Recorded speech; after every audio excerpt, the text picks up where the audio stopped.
of childcare professionals, which suggests children as young as 3 have expressed body image concerns. Nearly a quarter of nursery and school staff said they had seen signs that children aged 3 to 5 were unhappy with their appearance. That figure almost doubles when you go into the age group 6 to 10-year-olds. Joining me now in the studio, child psychologist and founder of Fundamentally Children, Dr. Amanda Gummer. What do you make of what you're hearing here? I think the headline figures are obviously alarming, but I think what we need to do is look at the research. It was a relatively small sample, and identify whether or not this is part of children's natural play behaviour.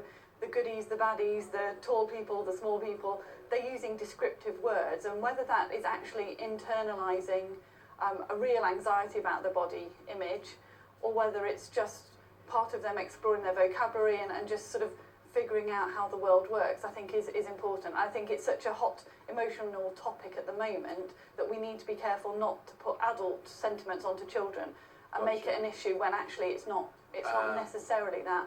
Okay, I hear what you're saying, but it is an issue, I suppose, from a point of view that more and more children are becoming obese. So what is the difference between that being a concern and then being educated on that front, if you're with me? Well, exactly. It's a tricky tightrope that parents and early years professionals have got to walk.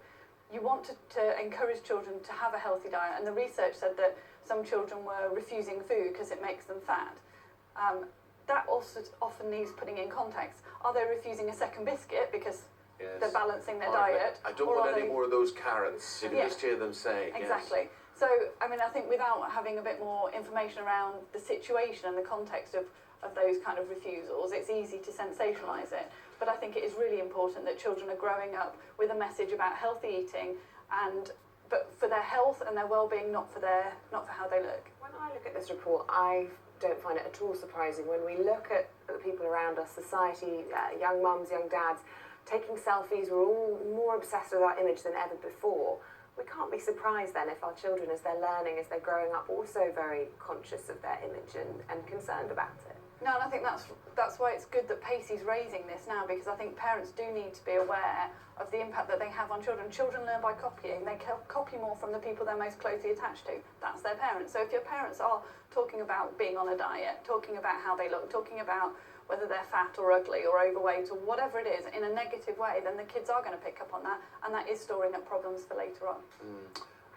How do you combine all this? You're author of a book called Play, and play is very important. Play can also be very educational as well. Can you integrate the two? Sure, I think by helping children learn through play and giving them the freedom to play with minimal supervision, so they're not in an adult world all the time, they're playing with their friends. I think when that happens, those adult issues become less of a problem, or they're less on their kids' radar, and the children are able to be children and grow up more innocently, more naturally, and more holistically. Yeah.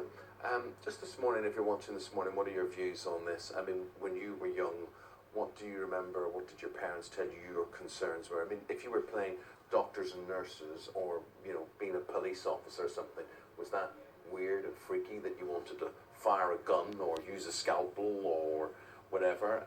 So just your views on your children, what they think about their weight, good thing or bad thing. And that's Dr. Amanda Gummer. She's a child psychologist. Thank you very much indeed for your time this morning.